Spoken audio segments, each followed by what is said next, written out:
Good afternoon to all. जैसे कि हम लोग मैंगो पढ़ रहे थे और मैंगो में हमने काफ़ी कुछ देख लिया है। आज हम लोग देखेंगे कि उसका जो न्यूट्रिशनल मैनेजमेंट है, जो उसका पोषणिक प्रबंधन है, वो किस तरह से हमको करना चाहिए। तो सबसे पहले अगर हम लोग बात करें कि हम लोग को कौन कौन सी खाद कौन कौन से समय पे देना चाहिए। तो जैसे कि मैं अगर आप लोग को गोबर की खाद की बात बताऊं, तो गोबर की खाद हम लोग जब इनिशियली गड्ढा प्रिपेयर करते हैं या आम की खेती शुरू करते हैं, तब हम लोग 10 किलोग्राम गोबर की खाद डालेंगे, 100 ग्राम नाइट्रोजन, 50 ग्राम फास्फोरस और 100 ग्राम पोटाश की मात्रा जो हमारी है वो हम देंगे। और धीरे धीरे हम लोग इसको साल दर साल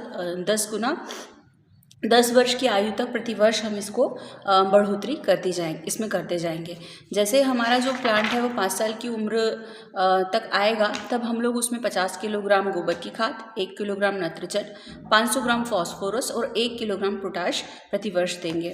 उर्वरक तक खाद के जो मिश्रण है वो हम एक साथ नहीं देंगे, 2 बार में करके हम उसको देंगे, ताकि उसका जो पूरा डिस्ट्रीब्यूशन है वो अच्छी तरह से मिट्टी में हो जाए। इसके साथ हम लोग देखते हैं कि जैसे हम लोग ने जो इसकी आधी मात्रा है वो फल तोड़ने के बाद देनी है, और जो शेष मात्रा है वो हम अक्टूबर के मंथ में देने की संस्तुति करते हैं। अब यह मात्राएं पौधे के तने से 30 सेंटीमीटर दूरी पर भूमि में 15 से 20 सेंटीमीटर की गहराई पर भली भांति मिला दी जाती है। अब अगर हम सूक्ष्म तत्वों की बात करें कि हमें कौन कौन से सूक्ष्म तत्व इसमें देना चाहिए, तो हम जिंक सल्फेट और कॉपर सल्फेट इसमें दे सकते हैं। जिंक सल्फेट की हम 0.5 to 1% घोल बना के देंगे, और कॉपर सल्फेट हम 0.2 से 2% घोल बनाकर छिड़काव कर देंगे, जिससे फल लगने के 20 दिन के अंतर पर 2 बार हम लोग इसको छिड़काव कर देंगे। तो ये हमारी बात हो गई न्यूट्रिशन मैनेजमेंट की। अगर अब हम इरिगेशन की बात करें, तो जैसे आपको पता है कि अभी गर्मी का मौसम चल रहा है। इस समय पे हम गर्मी के मौसम में हमें 5 से 6 दिन के अंतराल पर जो सिंचाई है वो कर देनी है। अगर आपका वृक्ष 5 वर्ष से 8 वर्ष के पौधे के अंतराल पर है, 5 वर्ष से 8 वर्ष की आयु पर है, तो हमें 15 दिन के अंतराल पर सिंचाई करनी पड़ेगी। अब पूर्ण फलन की अवस्था में जब हमारा वृक्ष आता है, तब उस समय हमें 2 से 3 सिंचाई देते रहना चाहिए। पौधों में जब बोर आने लगते हैं, तो 2 से 3 माह पहले बाग में हमें सिंचाई नहीं करना चाहिए, बंद कर देना चाहिए। इससे हमारे बाग में जो बोर हैं वो इफेक्ट होते हैं। तो ये इरिगेशन की बात है। इरिगेशन सिंचाई का आप जाकर भी फिजिकली देखकर भी आपको समझ में आता है कि अगर बहुत ज़्यादा ड्राइनेस हो रही है तो आप उसमें सिंचाई कर सकते हैं। इंट्राकल्चर की या फिर निदाई गुड़ाई की बात अगर हम लोग करते हैं, तो वैसे तो खरपतवार का नियंत्रण हमें समय समय पे करते रहना चाहिए। जैसे ही हमें घास फूस दिखाई दे रहा है, वृक्ष के आसपास दिखाई दे रहा है, बीच में दिखाई दे रहा है, तो हमें निदाई गुड़ाई करते रहना चाहिए। लेकिन जैसे अगर आप लोग ने वहाँ पे बीच में आपने इंट्राकल्चर किया हुआ है, या फिर आपने कुछ वो की हुई है, दूसरी क्रॉप लगाई हुई है, तो आपको अत्यधिक ध्यान देने की वहाँ पे ज़रूरत पड़ती है, ताकि जो आपके इंसेक्ट और डिजीज़ हैं वो वहाँ पे अटैक ना करें। अब अगर इंटरक्रॉपिंग की बात अगर हम लोग करते हैं कि इंटरक्रॉपिंग के लिए, अंतर सेशन के लिए हम कौन कौन सी क्रॉप ले सकते हैं, तो जो भी जिनकी हाइट कम होती है हम इजीली उनको ले सकते हैं, जब तक हमारा, क्योंकि हमारा आम के जो पेड़ है उसको बढ़ने के लिए कम से कम 4 से 5 साल में वो फल देने योग्य होता है, तब तक हम लोग वहाँ बीच में इंटरक्रॉपिंग कर सकते हैं। इसमें हम मटर लगा सकते हैं, सोयाबीन लगा सकते हैं, मेथी, बरसीम, पालक, लोबिया, मिर्च, फूल गोभी इत्यादि जो हमारी क्रॉप्स हैं उनकी खेती हम यहाँ इंटरक्रॉपिंग के टाइम में कर सकते हैं।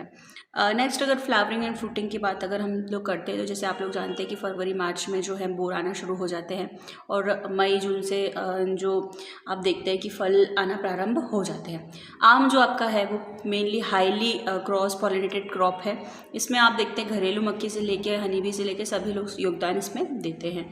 तो आप लोगों को जो फ्लावरिंग और फ्रूटिंग का ध्यान रखना है कि आपके बोर जो है अत्यधिक मात्रा में झड़े नहीं तो बोर झड़ने से आपकी जो फ्रूटिंग है वो अच्छी नहीं होगी।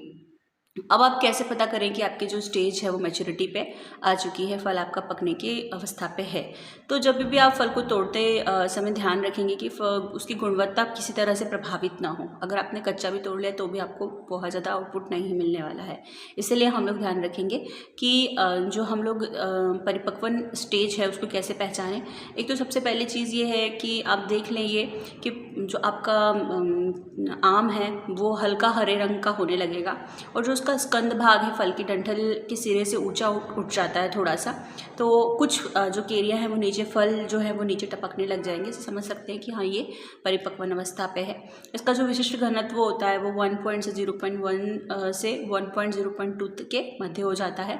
गूदे का जो ठोस पदार्थ है, घुलनशील ठोस पदार्थ जिसको हम TSS कहते हैं, वो 12 से 15% तक हो जाता है। तो ये कुछ इंडिकेशंस हैं जो मेच्योरिटी के टाइम पे हम लोग को ध्यान रखने हैं। नेक्स्ट हम लोग हार्वेस्टिंग की बात करें तो वही सेम है कि हम लोग हल्का हरा रंग देखते हैं और हम लोग एकदम पका हुआ उसको पेड़ पे एकदम नहीं पकाएंगे, नहीं तो हम लोग उसको ट्रांसपोर्ट नहीं कर पाएंगे।